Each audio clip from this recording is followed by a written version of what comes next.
Bayangkan, sebuah organisasi rahasia yang lahir untuk melawan penindasan, berjuang demi keadilan, tapi akhirnya berubah menjadi mesin kriminal paling berbahaya di dunia.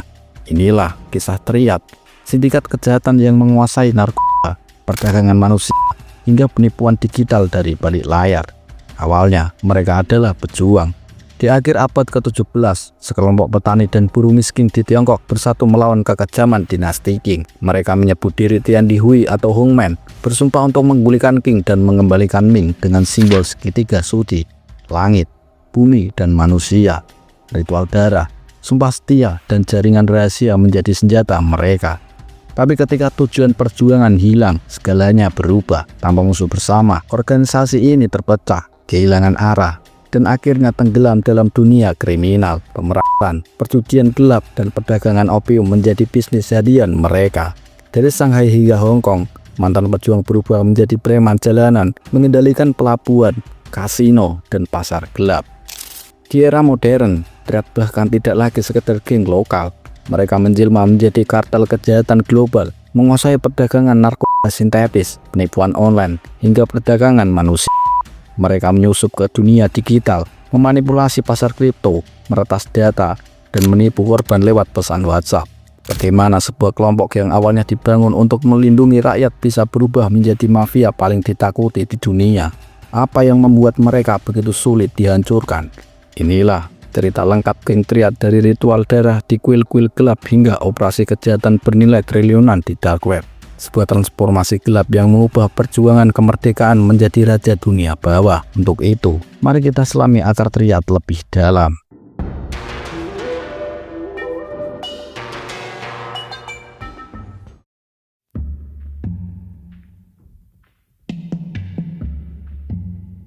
Untuk memahami kompleksitas dan akar geng Triad, kita harus menyelam ke era abad ke-17, mana pada akhir abad ke-17, ketika dinasti Qing asal suku Manchu menindas rakyat Tiongkok, lahirlah gerakan rahasia bernama Tian Di Hui atau Hongmen.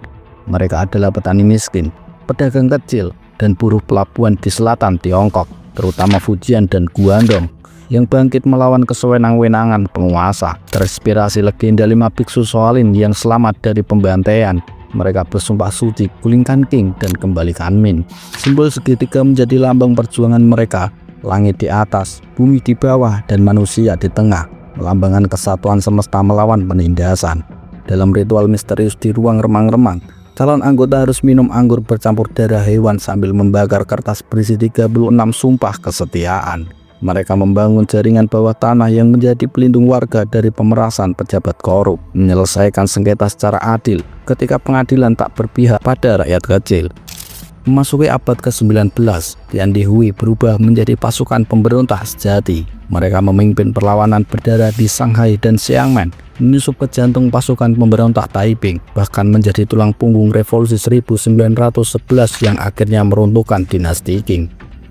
Tokoh-tokoh revolusi seperti Sun Yat-sen pun mendapat dukungan dana dari jaringan diaspora mereka. Namun, di balik niat mulia, benih-benih kegelapan mulai tumbuh. Untuk membiayai perjuangan, mereka memeras pedagang kaya, menyelenggarakan perjudian gelap, menyelundupkan opium, praktik yang perlahan menggerogoti jiwa perjuangan.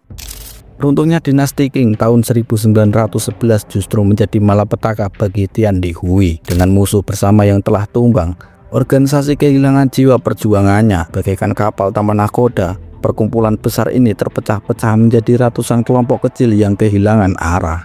Di tengah kekacauan perang saudara dan invasi Jepang yang menyengsarakan rakyat, mantan pejuang kemerdekaan ini berubah wajah. Tanpa tujuan politik, mereka beralih menjadi mesin uang. Dari pembela kaum tertindas berubah menjadi preman penguasa jalanan. Dari pejuang idealis menjadi pelaku bisnis gelap. Ritual persaudaraan yang dulu suci kini dibungkus dengan kegiatan pemerasan, perjudian ilegal, dan perdagangan opium.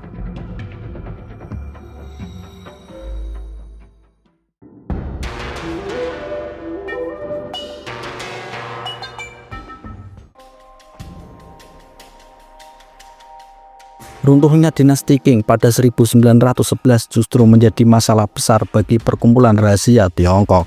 Tujuan utama mereka selama ratusan tahun, gulingkan Qing dan kembalikan Ming, tiba-tiba hilang karena Qing sudah tak ada lagi. Tanpa musuh bersama yang menyatukan, perkumpulan besar Tian Di Hui pecah menjadi ratusan kelompok kecil yang kehilangan arah. Di tengah kekacauan Perang Saudara 1927 hingga 1949 dan invasi Jepang pada 1937 hingga 1945, mantan pejuang kemerdekaan ini berubah menjadi geng kriminal yang menguasai kota-kota pelabuhan.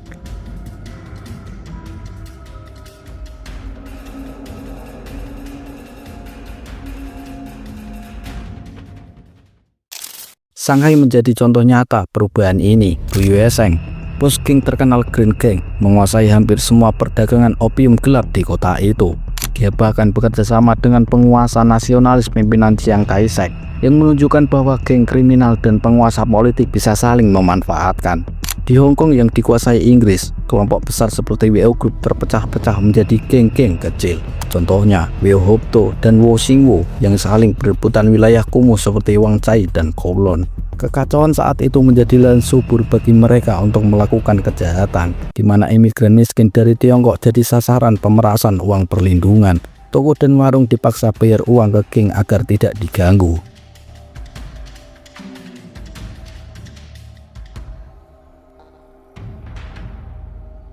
Pelabuhan ramai seperti Guangzhou dan Xiamen jadi pusat penyelundupan opium, senjata, dan perdagangan manusia.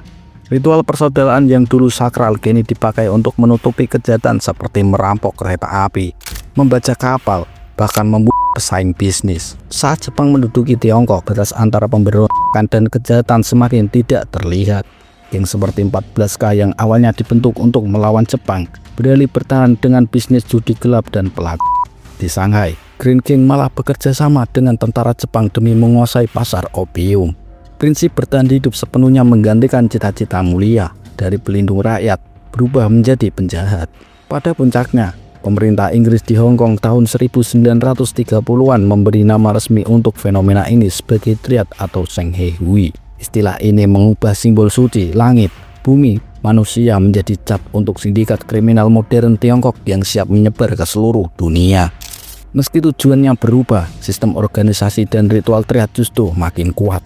Struktur rapi seperti tentara dan upacara mistis peninggalan Tian Di Hui yang dulu sebagai alat perjuangan kemerdekaan, ini menjadi tulang punggung bisnis kriminal, dan simbol segitiga suci berubah jadi kerangka besi jaringan mafia global.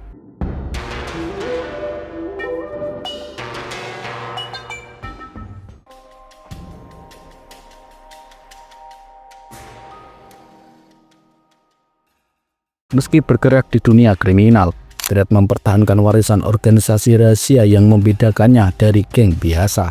Sistem hierarki yang ketat dan ritual mistis yang diwarisi dari masa Tian Di Hui menjadi tulang punggung disiplin sekaligus perekat loyalitas dalam operasi bawah tanah. Struktur ini berfungsi seperti piramida militer rahasia, di mana setiap anggota terhubung dalam rantai komando yang sulit ditembus pihak berwenang. Puncak kekuasaan dipegang oleh Sanso atau kepala naga, pemimpin tertinggi yang memutuskan strategi besar dan aliansi berbahaya. Di bawahnya ada Heng Chu atau penasihat tua yang berperan sebagai otak tersembunyi, menyelesaikan konflik internal dan merancang taktik licik. Posisi krusial dipegang oleh Xing Fu atau bendahara yang mengendalikan uang haram dari pemerasan, judi, hingga perdagangan narkoba.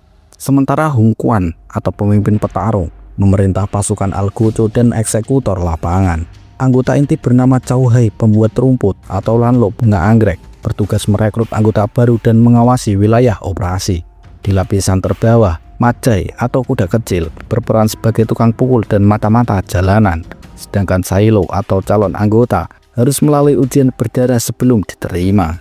Keunikan sistem ini terletak pada isolasi informasi. Setiap anggota hanya diperbolehkan mengenal satu tingkat di atas dan di bawahnya, menciptakan mekanisme pertahanan yang membuat polisi kesulitan melacak jaringan ke puncak. Ritual inisiasi bernama upacara teh menjadi pintu gerbang penuh misteri. Calon anggota dibawa ke ruangan gelap bertirai merah, dikelilingi 18 senior berpakaian serba hitam. Di tengah kepulan dupa, jari kelingking mereka ditusuk pisau, lalu setetes darah dicampurkan ke mangkuk anggur kuning yang kemudian diminum bergiliran sebagai simbol ikatan darah melebihi keluarga. Calon juga dipaksa berjalan melewati jembatan pedang ganda. 2 pedang tajam bersilang setinggi leher sambil bersumpah, "Jika aku berkhianat, biarkan tubuhku ditembus pedang ini." Puncak ritual terjadi ketika kertas bertuliskan 36 sumpah teriak dibakar di depan altar dewa perang Guanggong sambil meniraikan kutukan siapa yang melanggar akan terbakar seperti kertas ini. Sumpah-sumpah itu mengandung paradoks mengerikan. Jangan mencuri dari sesama anggota, tetapi merampok orang luar diperbolehkan. Laporkan pengkhianat, namun pelanggar akan dieksekusi dengan metode 3 tembakan dengan peluru di kepala, jantung, dan di perut. Jangan ganggu istri anggota lain sambil menjalankan bisnis perdagangan manusia. Bahasa sandi dan rahasia menjadi tulang punggung komunikasi. Angka 489 mewakili Sansu. Hasil penjumlahan 4 tambah 8 tambah 9 sama dengan 21 yang merujuk huruf ke-21 alfabet Tiongkok yaitu San. 438 adalah kode bendahara, sedangkan 25 berarti mata-mata polisi. Anggota yang ketahuan berkhianat akan mendapatkan cap fisik seperti ujung kelingking tangan kiri di sebagai tanda pengkhianat. Warisan ritual ini bukan sekedar tradisi mati, ia adalah mesin psikologis yang menciptakan ilusi keluarga abadi di dunia bawah tanah. Penyembahan Guanggong yang simbolis menjadi pengingat moral palsu, sementara hierarkis militer memastikan kepatuhan mutlak. Inilah rahasia ketahanan triad. Ketika satu sel dihancurkan polisi, sel baru tumbuh dengan struktur dan ritual identik. Simbol segitiga langit, bumi, manusia yang dulu lambang perjuangan kemerdekaan ini menjelma menjadi kerangka besi sindikat kejahatan global yang terus meregenerasi diri. Disiplin besi dan sistem sel tertutup inilah menjadi senjata ampuh ketika gelombang imigran Tiongkok membanjiri dunia pasca Perang Dunia Kedua.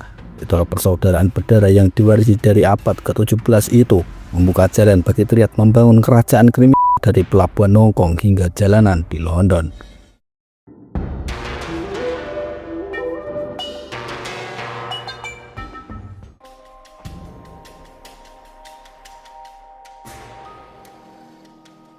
Pasca Perang Dunia Kedua, gelombang besar imigrasi etnis Tionghoa menjadi kendaraan ekspansi paling efektif bagi triad. Ketika Republik Rakyat Tiongkok berdiri tahun 1949, ribuan anggota sindikat melarikan diri dari operasi pemberantasan rezim komunis.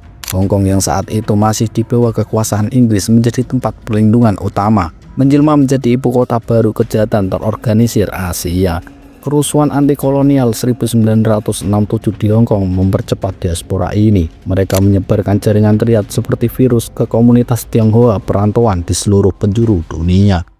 Hong Kong berkembang menjadi pusat komando global. Kelompok seperti Sun Yeon dan 14K bertransformasi dari geng jalanan menjadi konglomerat kriminal berskala internasional. Mereka mendirikan kerajaan bawah tanah di distrik Bum Cantung yang menguasai industri prostitusi kelas tinggi dan Sim Sasui sebagai perjudian gelap sambil menyusup ke industri hiburan dan properti melalui perusahaan-perusahaan bayangan. Pola serupa terlihat di Makau di mana triad menguasai 70% operasi pinjaman gelap di kasino-kasino Mekah. Mereka tidak hanya terlibat dalam bisnis ilegal seperti perjudian dan prostitusi, tetapi juga terlibat dalam kekerasan brutal dan perang antar geng yang mematikan. Pada tahun 1985, dua remaja Inggris, Nat Maksbridge dan Nicola Myers, ditemukan tewas dengan luka-luka mengerikan di Bramhill, Hong Kong. Maksbridge ditemukan terikat dan dipukuli hingga tewas, sementara Myers ditemukan setengah telanjang dengan rahang patah dan bola mata yang keluar dari soketnya. Kasus ini menjadi salah satu pembunuhan paling mengerikan yang pernah terjadi di Hong Kong dan menyoroti kejahatan yang dapat dilakukan oleh geng ini. Tidak hanya itu, pada tahun 1997, seorang remaja berusia 16 tahun, Luke Ji-wai, dibunuh oleh 14 saudara gengnya di Shau Mau Ping Estate. Mereka menggunakan sapu, pipa besi, tongkat kayu, payung, dan kursi lipat untuk menyiksa korban hingga tewas, kemudian membakar tubuhnya dan menyembunyikannya di tempat sampah. Kasus ini menjadi salah satu kasus pembunuhan remaja paling terkenal di Hong Kong dan meningkatkan kesadaran akan kekerasan geng remaja yang dipengaruhi oleh triad. Konflik berdarah perang segitiga pada tahun 1990-an antara kelompok-kelompok yang berebut meja kasino menewaskan puluhan orang termasuk bos-bos penting juga menjadi salah satunya yang memaksa pemerintah Makau meminta bantuan ke tentara Tiongkok. Era 1970-an hingga 1990-an mencatat ekspansi geografis paling masif di Asia Tenggara. 14K mendirikan basis operasi di Tiongkok dan Jakarta, menguasai rute penyelundupan heroin dari segitiga emas yaitu perbatasan Myanmar, Laos, Thailand melalui kapal-kapal nelayan. Di Amerika Utara, Wu Hupto mendominasi Chinatown San Francisco dengan jaringan pemerasan restoran dan salon pijat, sementara Big Circle Gang menyedot miliaran dolar dari pencucian uang kasino Vancouver. Di Eropa, aliansi taktis dijalin dengan mafia Italia di pelabuhan Amsterdam untuk penyelundupan manusia dan dengan geng Turki di London untuk pencucian uang melalui restoran cepat saji. Sementara di Australia, perang naga antara faksi 14K dan Wong Siwo masih sering terjadi yang mengubah jalanan Sydney menjadi medan perang mereka selama berbulan-bulan. Bisnis ilegal triad mengalami metamorfosis radikal. Jika era 1950-an bergantung pada pemerasan tradisional dan judi dadu, operasi modern berjalan seperti korporasi multinasional. Mereka beralih dari opium tradisional ke laborium metamfetamin di perbatasan Myanmar Tiongkok yang memasok 70% kebutuhan global. Di dunia digital, mereka meluncurkan penipuan investasi bodong melalui WhatsApp dan Telegram, memeras perusahaan dengan ransomware canggih hingga meretas data media rumah sakit. Grup Black Studio bawahan Bamboo Union asal Taiwan berhasil menggasak 2 triliun dari korban di Indonesia hanya dalam setahun melalui skema penipuan trading forex fiktif. Mekanisme pencucian uang menjadi semakin hibrid dengan membeli klub malam di London, kebun anggur di Australia, dan apartemen mewah di Dubai sambil memanipulasi pasar kripto melalui skema pompa dan dumping. Rekrutmen korban perdagangan manusia kini dilakukan melalui platform populer seperti TikTok dan Tinder dengan janji pekerjaan palsu di Kamboja dan Malaysia.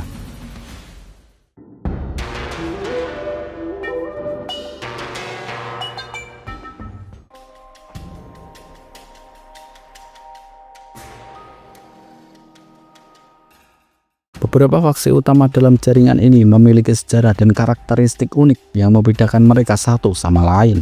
Yang pertama, ada 14K. Didirikan pada tahun 1945 di Guangzhou oleh Jenderal Kok Siwong dari Kuomintang sebagai kelompok anti-komunis. Setelah kekalahan Kuomintang dalam Perang Saudara Tiongkok, kelompok ini pindah ke Hong Kong dan mulai terlibat dalam berbagai aktivitas kriminal seperti perdagangan narkoba, pemerasan, dan perjudian ilegal. Nama 14K diyakini berasal dari jumlah awal anggota dan lokasi markas mereka di Kowloon. Yang kedua, Sun Yeon. Didirikan pada tahun 1919 oleh Hong Jin di Chaozhou, berkembang menjadi salah satu triad terbesar dengan lebih dari 25.000 anggota yang tersebar di berbagai negara, termasuk Inggris, Amerika Serikat, dan Kanada. Mereka terlibat dalam berbagai aktivitas ilegal seperti pemerasan, pemalsuan, perdagangan narkoba, dan pencucian uang. Yang ketiga, ada Wo Singwo. Didirikan pada tahun 1930 di San Sui Po, Hong Kong, adalah salah satu triad tertua di wilayah tersebut. Kelompok ini dikenal karena mempertahankan tradisi dan ritual inisiasi khas masyarakat rahasia Tiongkok. Setelah Perang Dunia Kedua, Wo Singwo mengalami pertumbuhan pesat dan memperluas pengaruhnya ke berbagai wilayah di luar Hong Kong. Keempat, ada Wo Hop To. Didirikan pada tahun 1908 di Sai Ying Pu, Hong Kong. Awalnya merupakan organisasi politik rahasia yang menentang dinasti Qing. Seiring berjalannya waktu, kelompok ini bertransformasi menjadi organisasi kriminal yang terlibat dalam pemerasan, perdagangan narkoba, dan perjudian ilegal. Awal 1990-an, Wo Hop To memperluas operasinya ke Amerika Serikat, khususnya di San Francisco, di mana mereka mencoba menguasai aktivitas ilegal di Chinatown. Kelima, Sui Fong, juga dikenal sebagai Wo On Lok, adalah salah satu triad utama di Tiongkok Selatan, terutama aktif di Hong Kong, Makau, dan komunitas Tionghoa di luar negeri. Kelompok ini terlibat dalam berbagai aktivitas kriminal, termasuk perdagangan narkoba, perjudian ilegal, dan pemerasan. Sui Fong dikenal karena struktur organisasinya yang kuat dan kemampuannya untuk beradaptasi dengan perubahan lingkungan kriminal. Dari 5 faksi besar di atas, masih banyak faksi-faksi kecil lainnya. Dan meskipun berasal dari latar belakang dan tujuan yang berbeda, faksi-faksi ini memiliki kesamaan dalam hal struktur hierarkis, ritual inisiasi, dan keterlibatan dalam berbagai aktivitas kriminal. Mereka juga sering terlibat dalam konflik satu sama lain, memperebutkan wilayah dan pengaruh di dunia bawah tanah. Namun, seiring berjalannya waktu, beberapa dari mereka mulai menjalin aliansi strategis untuk memperkuat posisi mereka di kancah internasional. Triad telah mengalami transformasi dari kelompok perlawanan politik menjadi sindikat kejahatan global yang kompleks dan adaptif, dengan jaringan yang tersebar di berbagai negara dan kemampuan untuk beradaptasi dengan teknologi serta situasi politik.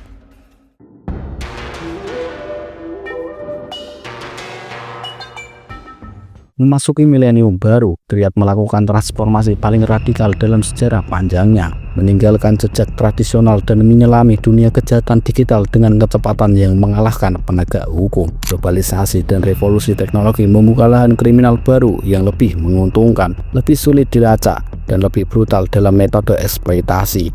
Mengubah organisasi berbasis ritual abad ke-17 ini menjadi kartel teknologi global yang merajai dunia bawah tanah. Awal 2000-an menjadi saksi peralihan masif Triad ke ranah digital. Dark web, jaringan internet tersembunyi yang hanya bisa diakses dengan perangkat khusus, berubah menjadi pasar gelap supermarket. Di sini, mereka menjual narkoba sintetis seperti sabu dan fentanyl melalui katalog online profesional, dilengkapi ulasan pembeli dan sistem garansi. Pembayaran dilakukan dengan mata uang kripto seperti Morena yang dirancang untuk tidak meninggalkan jejak. Teknologi penyelundupan pun berevolusi. Metamfetamin dikemas dengan vakum sealed kopi bubuk, sementara fentanyl disisipkan dalam lapisan karton mainan anak-anak. Puncak era ini adalah operasi Samkur pimpinan CJ Plot, bos narkoba yang dijuluki El Chapo Asia. Jaringannya membangun laboratorium raksasa di hutan perbatasan Myanmar, Laos, memproduksi 140 ton metamfetamin per tahun, yang hal itu setara dengan 5 miliar dosis. Kerajaannya menguasai 40% pasar narkoba Asia Tenggara, dengan omset 280 triliun per tahun sebelum akhirnya dijebak Interpol di Bandara Schiphol, Belanda pada tahun 2021. Triad menyempurnakan penipuan berbasis teknologi menjadi industri sistematis. Modus big butchering atau jagal babi menjadi senjata pamungkas. Pelaku menyamar sebagai investor sukses di aplikasi kencan seperti Tinder dan Tantan, membangun hubungan emosional berbulan-bulan sebelum akhirnya mengajak korban berinvestasi di platform trading fiktif. Korban dibuat percaya dengan keuntungan fantastis di layar, bahkan mencapai miliaran rupiah sebelum dana mereka dikuras habis saat mencoba penarikan. Di Indonesia, pola ini menyedot 15 triliun dari korban pada 2023 menurut catatan Barreskrim. Sementara itu, serangan ransomware oleh kelompok seperti Black Shadow, yaitu sayap cyber Triad, melumpuhkan infrastruktur vital. Pada tahun 2022, sebuah rumah sakit kanker anak di Surabaya disandra. Data medis 8.000 pasien dienkripsi dengan tebusan 10 juta dolar AS dalam Bitcoin. Operasi ini melibatkan peretasan bayaran dari Eropa Timur yang direkrut melalui forum dark web. Mekanisme pencucian uang Triad melompat ke era futuristik. Mereka membeli properti virtual di metaverse seperti Decentraland dan The Sandbox, apartemen digital dan pulau NFT yang harganya bisa mencapai miliaran rupiah, kemudian memperdagangkannya untuk melegitimasi uang tersebut. Ratusan perusahaan bayangan didirikan di zona bebas pajak seperti Caunan Island melalui layanan pembuatan perusahaan online untuk mengalirkan uang narkoba ke rekening-rekening hantu. Teknik pencampuran kripto menggunakan tumblers, menyamarkan asal uang dengan memotong-motong transaksi blockchain hingga tidak terlacak. Di Hong Kong, mereka menyusup ke industri film sebagai produser, mendanai blockbuster seperti Infernal Affair 2002 yang ironisnya menceritakan tentang dunia kriminal. Eksploitasi manusia memasuki fase industrialisasi. Korban direkrut melalui iklan pekerjaan palsu di TikTok dan Facebook, di mana mereka dijanjikan gaji 20 juta sebagai customer service di luar negeri, tapi kenyataannya mereka disekat di kompleks berkode tinggi di Sihanoukville, Kamboja, dan Suikoku, Myanmar. Dipaksa bekerja 18 jam sehari menipu orang via telepon dan WhatsApp. Keluarga korban diteror dengan video penyiksaan yang dikirim via Telegram. Menurut data BNN 2023, 70% kasus perdagangan orang di Asia Tenggara melibatkan jaringan Triad, dengan 2.300 WNI menjadi korban di Kamboja pada tahun 2022. Triad merancang transformasi identitas secara sistematis. Mereka membeli klub malam di Seminyak dan jaringan spa premium di Bangkok sebagai front bisnis, sekaligus menyusup ke perusahaan fintech dan startup e-commerce sebagai investor. Aliansi strategis juga dijalin dengan kartel Sinaloa Meksiko untuk distribusi fentanyl di Amerika Serikat, King Turpi di Belanda untuk perdagangan senjata api, dan mafia Rusia untuk operasi peretasan data. Rekrutmen anggota baru menyasar generasi digital natif melalui komunitas game online seperti Genshin Impact dan Free Fire, dengan pelatihan dilakukan di server Discord rahasia. Operasi besar-besaran penegak hukum global seperti Operasi Thunderstorm Interpol tahun 2022 yang meringkus 1.500 tersangka dan membukukan 50.000 transaksi dark web, ternyata tetap menjadi sindikat kriminal paling tangguh di abad ke-21. Mereka memanfaatkan celah hukum di negara-negara rapuh seperti Myanmar dan Kamboja, menyusup ke ekonomi digital melalui investasi fintech, dan terus merekrut generasi muda di komunitas imigran miskin yang terpinggirkan. Simbol segitiga langit, bumi, manusia yang dulu terpahat di altar ritual ini tersembunyi dalam algoritma blockchain, transaksi narkoba, dark web, dan server-server rahasia di zona bebas hukum internasional. Perjalanan Triad dari perkumpulan rahasia anti penjajah di abad ke-17 hingga mafia cyber abad digital merupakan bukti nyata kemampuan adaptasi organisasi berbasis loyalitas ritual. Meski wajah kejahatannya telah bermutasi dari kapal layar penyelundup opium hingga server Bitcoin menipu kripto, DNA organisasinya tetap tak berubah dengan piramida besi yang disemen dengan sumpah darah dan disiplin baja. Di balik gedung-gedung pencakar langit Hongkong dan server farm raksasa, mesin kuno itu terus berdenyut, siap bermetamorfosis lagi ketika sejarah berputar sekali lagi. Dan inilah kisah geng Triad.